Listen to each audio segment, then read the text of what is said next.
রাজনৈতিক দল হিসাবে একটা দল মিছিল করতে হয় সময়, সেটা হচ্ছে যে চরমনার যে দলটা ওই আন্দোলনের মধ্যে কিন্তু তাদের রাজনৈতিক ব্যানারে মিছিল করছে। আর কোনো দলকে কিন্তু রাজনৈতিক ব্যানারে কোনো আন্দোলনে কোথাও মিছিল করেছে এর কোনো নজির নেই। মামুনুল হককে কিন্তু পাশ করাতে ভূমিকা রাখে নাই। জামাত ইসলাম যদি এনসিপির সঙ্গে যুক্ত না হতো, চিত্রটা কি ভিন্ন হতো? কি মনে হয়? কোনটা? যা বলছেন, যে অ্যালিগেশন গুলো দিচ্ছেন। না, ওরা তো এনসিপি যারা নেতা এখন সবগুলি তো জামাত ইসলামের অঙ্গ সংগঠন, শিবিরের প্রোডাক্ট। আপনি খেয়াল করে দেখবেন যারা শিবিরের প্রোডাক্ট তাদেরকে তারা পাশ করাইছে, যারা শিবিরের প্রোডাক্ট তারা তাদেরকে পাশ করাইছে।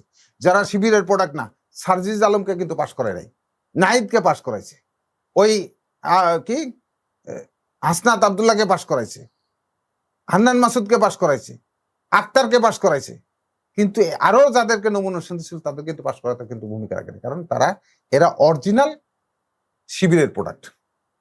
আমি মনে করি, আমার রাজনৈতিক অভিজ্ঞতা থেকে বলতেছি।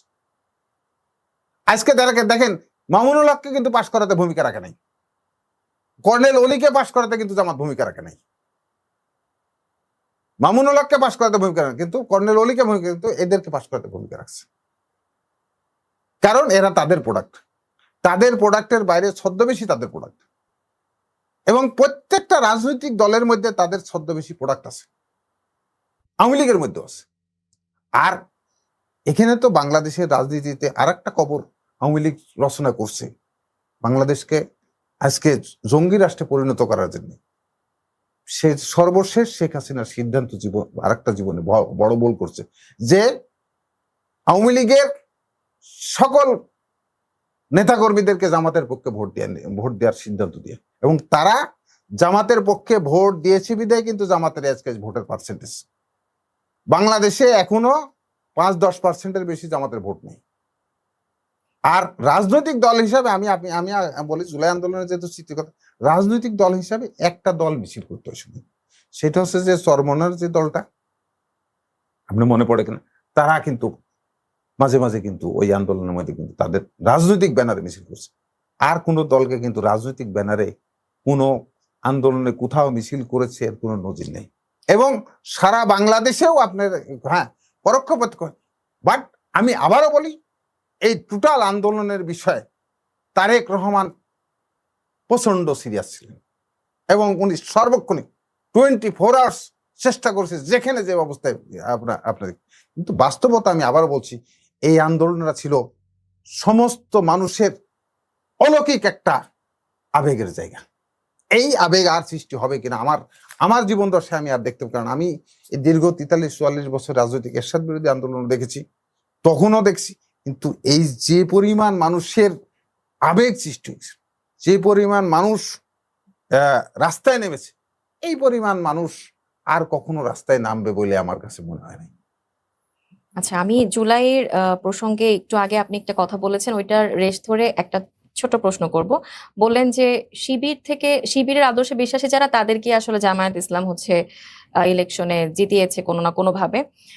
তো যাদের নাম নিলেন তারা তো আন্দোলনের সম্মুখ সারির সমন্বয়ক ছিল।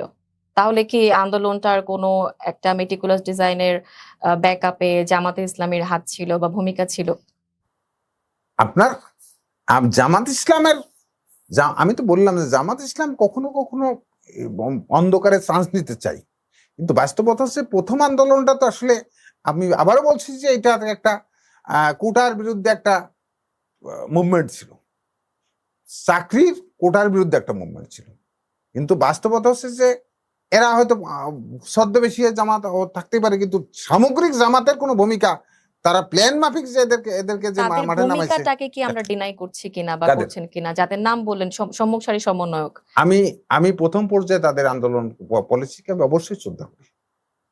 সেকেন্ড হচ্ছে যে তারা একটা জায়গায় হারুনের কাছে তো আত্মসমর্পণ করছে, এটা তো অস্বীকার করার কোনো সুযোগ নেই। এই আন্দোলনকারী যারা সমন্বয়কারী ছিল, তারা তো হারুনের কাছে যে কোনো পরিস্থিতিতে তো আপনার ছিল। নেলসন ম্যান্ডেলা কিন্তু 33 বছর জেল খাটছে, আপোষ করছে কি? 17 বছর রাজপথে আমরা ইচ্ছা করলে কিন্তু ক্ষমতায় খালেদা জিয়া যেতে পারত, সুযোগ কিন্তু খালেদা জিয়া ছিল।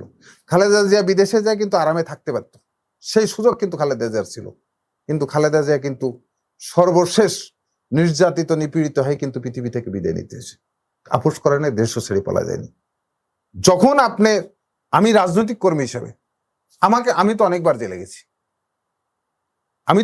জেলে গেছি, কিন্তু আমরা কি কখনো আপোষ করছি?